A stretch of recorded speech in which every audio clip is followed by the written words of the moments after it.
Some viewers may find the following video disturbing. Viewer discretion is advised. Hey everyone, welcome to the discussion for the solo variant of Rolling Realms, which is Stonemaier's newest game, kind of a meta game set in their realm of Stonemaier, the legit actual company, because this game is every single card and roll and write minigame represents one of their other games. And I don't know what it is about roll and writes, but they all seem, well, not all, I've played like 5, but all 5 of those seem to really be like, ooh, we want to make this a solo game. Oh, but other people might want to play it. Oh, we'll just make some half-assed fucking variants so multiple people can play. Because in all of those, the solo variant is the superb way to play. This game shines as a solo game. Because it has so much more variety. This was my same problem with the Imperial Settlers roll and write, where in a multiplayer game, everyone's playing the same game, the game is the same every single time, and it gets stale after like one play. But the solo variant for that game came with a pad of every single paper was different, and it's very similar here because it's a neat idea that you're playing golf. I would have never thought of that. It doesn't really make any sense to me on why you're doing golf, but you're essentially playing 18 holes of a roll and write, each in with varying rules and different combinations of the cards that are, you know, the variety is in and of itself of that, just the fact that there's different, you're getting the 3 different combinations, but also now you have the rule changes that make these a lot more difficult versus the multiplayer game, where what you do is everyone has their 12 cards. You know, you have Scythe, Between Two Cities, Tapestry, Charterstone, Euphoria, Pendulum, Between Two Castles, Wingspan, Viticulture, My Little Scythe, and the Society, or Red Rising. And in multiplayer, you shuffle, one person just shuffles up his cards, pulls out 3, and then everyone pulls out those 3, and then you just play, you play a round of, 9 die rolls, trying to score the most points from those 3, and then you do 3 total rounds of 3 different cards each, and whoever has the most stars wins. But everyone's playing the same game, and because everyone has to use the same dice and relatively getting the same resources, you are gonna have a pretty close score. And it's like, and I just found it to be completely boring. However, in the solo variant, you start off with hole 1, and then it tells you exactly the rules you need to do. You can play it on easy, normal, or hard. Normal is just you play a regular game. Hard, it tells you on the card, like, what you actually have to do. In like hole 1, for example, you have to score 8 stars, but in hard you have to score 9.5 stars, which is, I don't know how you get half a star, but the fact is that it completely changes the way that the game is played, because one of my complaints with the multiplayer game was just that. Oh, everyone has Tapestry, Between Two Cities, and Scythe. What I would have liked is for complete variety of shuffling up the cards, because everyone has these cards, like, and they're all the same. It's not like anyone's different, so it's like, oh, I'm playing purple, so, here's the 3 I drew. I have to do Wingspan, Pendulum, and Between Two Castles, and someone else drew Tapestry, Between Two Cities, and Scythe, and another person drew those 3, and then everyone has to use these dice and try to utilize them in different ways. I think that would be a lot of fun, because all of these should be balanced. Like, none of these should be easier to do than the next one, because there's only 12 of them. So, 3, 6, 7, 8, 9, 10, 11. I don't know why I kept saying 12. There's only 11 of them, so they should be balanced. Like, me getting these 3 of Wingspan, Pendulum, and Between Two Castles shouldn't make it any easier to utilize these dice and the resources than someone else getting a different set of 3. But that's not the case, so here I very much like it. Also, what you don't have to deal with is you don't have to deal with rolling the dice and marking down, oh, I rolled 3 and 3 and 3, and then me immediately knowing what to do. I'm going to put 3 here, and I'm going to mark off that 3. Okay. Oh, you guys are still thinking. Oh, okay. Like, that's just kind of my overall gripe with roll and writes anyway, is they always feel completely solitaire, multiplayer solitaire. Like, I'm doing my own game, and we don't affect each other in any way. It's like, why don't we just play a solo game, and then we'll just text each other when we're all done. And I did this well. Like, that's really kind of what it is, but you're just sitting around a table with other people. So the solo variant for this definitely shines a lot more than the multiplayer variant, because I didn't care about the actual playing with other people, because you don't interact with anyone in any way. You don't take resources, you don't mitigate dice that they have to use the other way. Like in Cartographers, for example, which is a flip and write, yeah, you're still kind of doing the same, organizing the polyomino shapes in the way you need them to be based off those goals. But then monster cards come out, and then you hand your sheet, and they have to put it somewhere. And then now that modifies where how you want to place, because you have to cover up or put the shapes around the monster where they put it. There's at least some player interaction, which is better than nothing. Now, one thing to keep in mind is a regular game of multiplayer for Rolling Realms is not that long, about 30 minutes, especially because everyone's playing the same game. You're all going to finish at the same time. But I severely underestimated how long a solo game of this was going to last. Because I was just like, oh, okay, yeah, I might not take that long. But there's 18 holes, and with varying rules, and they add, I mean, depending on the way you roll, will kind of make or break that par for you. Like that, like in the run through, I got to number 4, which was Neighbors, which severely limited based off the dice. I kept rolling 6s over and over and over, and it's like, I need variety in this case, so I can actually start placing these, which is fine, because once again, this is a beat your own score. Like, and what you can do, which is nice, is they give you one sheet, and you can go on their website and print off more. But you could put in, oh, how many attempts it took you. A perfect score is 36, and then so you can do your game, and then you can pass this on to someone else and have them play a solo game, and then they can do 2, because one sheet allows for 3 full games. So you can just compare how well everyone did. But still, the solo variant isn't perfect.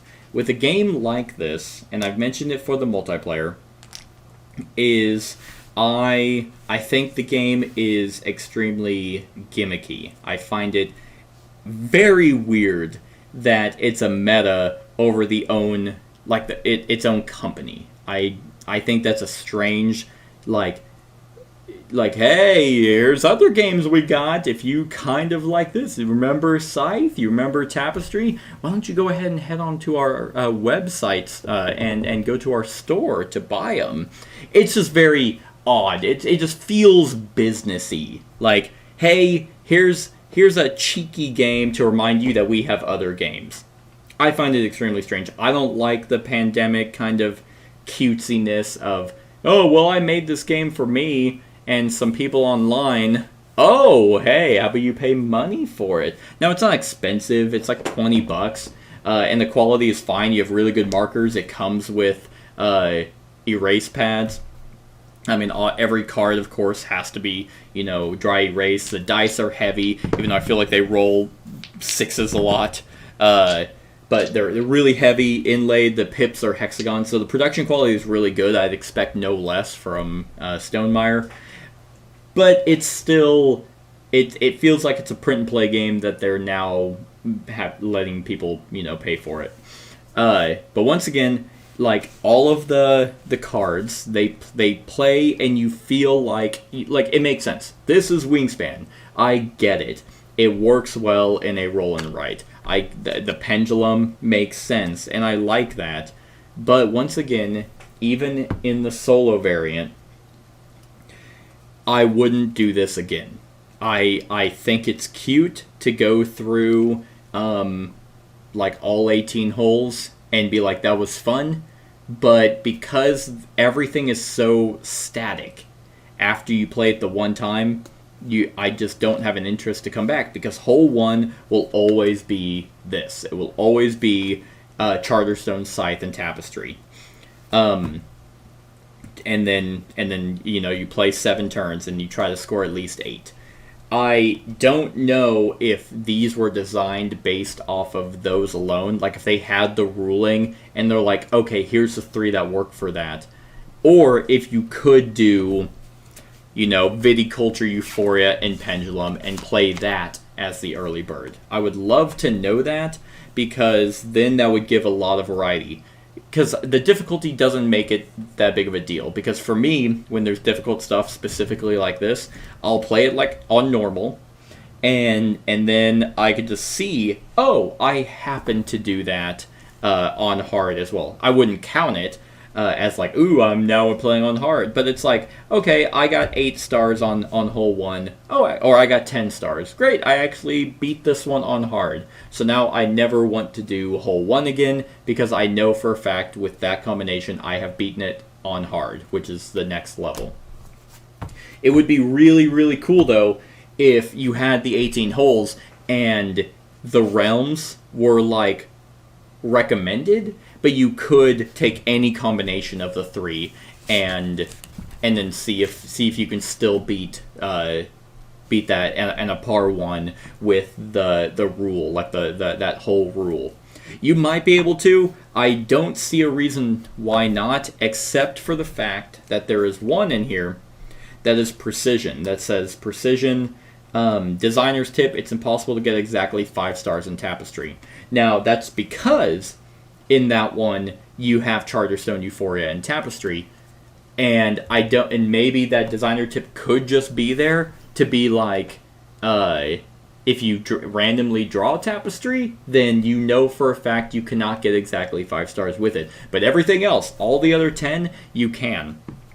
So, if anyone is playing this and they have tried that, or they heard from Jamie, because this was sent to me as a review copy, so I don't know.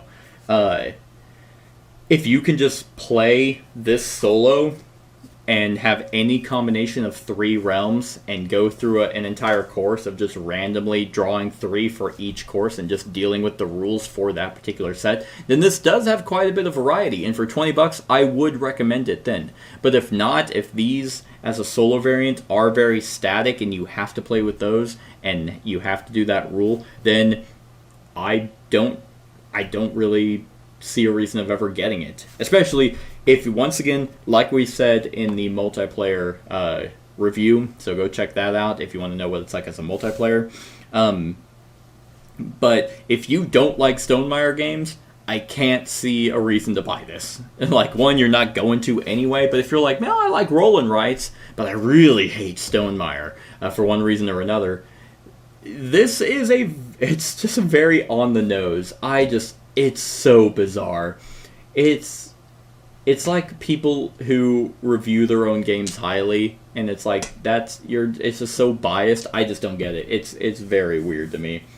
And I'm a huge Stonemaier fan, and I'm sitting here like, what the hell? Like, why would you do that?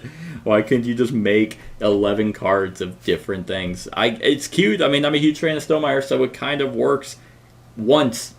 Like, once you play these, then it's like, alright, I guess that was Rolling Realms. I don't know. Very weird. But if you're deciding, oh, is this a good solo game? Should I get this and, like, on top of other roll and rights? It's, man, what the hell? I don't know.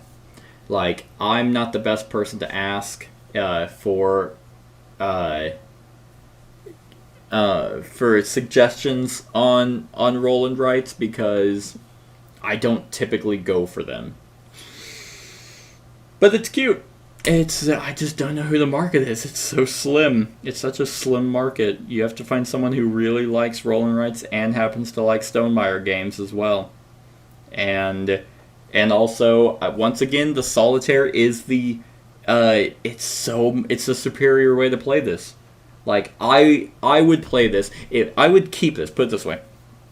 I will not keep this unless someone can clarify, hey, you can do the solo variant, and randomly draw your 3, and you can do a whole 18 holes. Like I could do hole 13, which requires between 2 castles, scythe, and tapestry.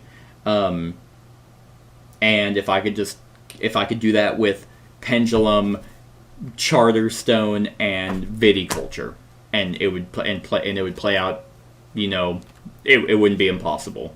That's the only way I could justify keeping this, because otherwise I'd play one entire game and be like, okay, I got the gimmick, that was fun, I'm done.